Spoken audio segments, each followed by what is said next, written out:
अपनी व्यथा को सुनाने का काम किया तो स्थानीय थाना पुलिस प्रशासन के लोगों ने उस पीड़ित परिवार के लोगों को क्या कहा कि आप जाओ अपने से ढूंढो, अगर 24 घंटे में पता नहीं चलेगा तब हम उस पर कोई कार्रवाई करेंगे। बड़ी शर्मनाक बयान है। मैं बिहार सरकार में बैठे नेताओं, यहाँ के स्थानीय पुलिस प्रशासन से, आला अधिकारियों से स्पष्ट शब्दों में पूछना चाहता हूँ कि क्या अगर दलित की बेटी अगर इस तरह से दुराचार होता है तो पुलिस प्रशासन इस तरह की रवैया अपनाती है। अगर वही स्थानीय नेता, स्थानीय पुलिस प्रशासन सरकार में बैठे नेता के अगर परिवार के साथ इस तरह से दुराचार होता तो क्या पुलिस प्रशासन को इस तरह से हिम्मत और साहस होता कहने का? बिहार सरकार में बैठी निकम्मी नेता, उनको मालूम है कि बिहार के दलितों को कोई पूछने वाला नहीं है। ये गलत अंदेशा में है।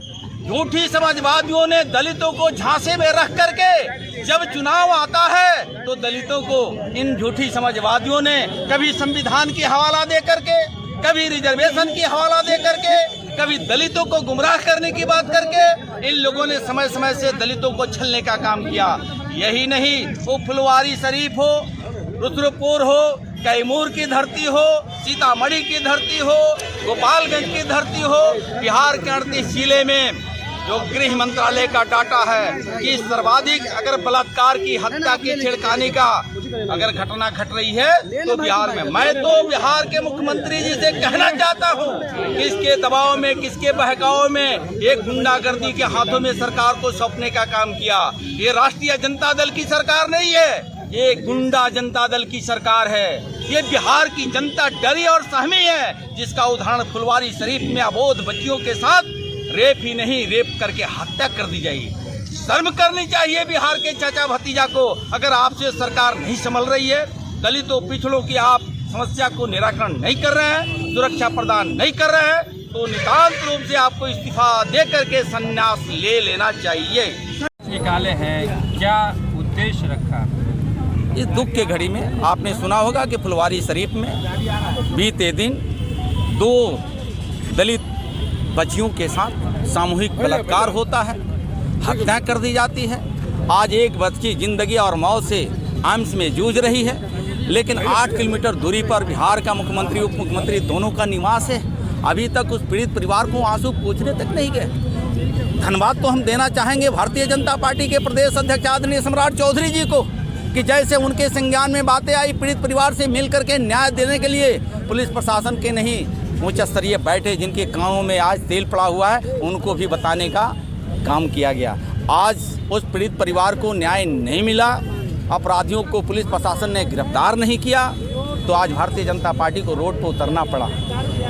उस पीड़ित परिवार को सम्राट चौधरी प्रदेश का अध्यक्ष ने आश्वस्त किया है कि जब तक परिवार को न्याय नहीं मिल जाता है, बलात्कारियों को गिरफ्तारी नहीं हो जाती है, तब तक भारतीय जनता पार्टी एक एक करके रोड पर उतरेंगे। आज तो कैंडल मार्च है, कल 1 दिवसीय धरना करके उन अपराधियों को जो पुलिस प्रशासन के संरक्षण प्राप्त है, बिहार के गुंडागर्दी को करने वाले लोगों को संरक्षण प्राप्त है, उनको कान पे ईंट की ईंट बजा देगी। आज भारतीय जनता पार्टी चैन से उनको रहने नहीं।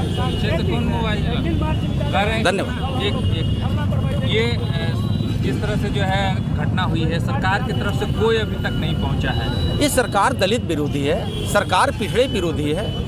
ये झूठी है। ये सरकार दलित की बात करती है, पिछड़ों की बात करती है। इसके झांसे में तो इसके पिताजी ने 15 साल रह करके दलितों को गुंडा राज में तब्दील किया, जंगल राज में तब्दील किया, और आज उसी के बेटा, उसके छोटा भाई आज गुंडे राज में तब्दील कर दिया है। बिहार की जनता ने त्राईमाम कर रही है। एक तरफ जनता डरी हुई है, महिला डरी हुई है, पुरुष डरे हुए हैं, दूसरे तरफ ये पुलिस प्रशासन अपराधियों को संरक्षण दे रही है। मुझे लगता है कि बिहार की जनता, समय आ गया है। अगर स्वतः मुख्यमंत्री इस्तीफा नहीं लगाते हैं तो आने वाले दिनों में बिहार की जनता इनकी ईंट सीट बजा देगी। एक चीज, चलिए धन्यवाद। बिहार में जो सीट बंटवारे को लेकर के हो रहा है, क्या कहते हैं?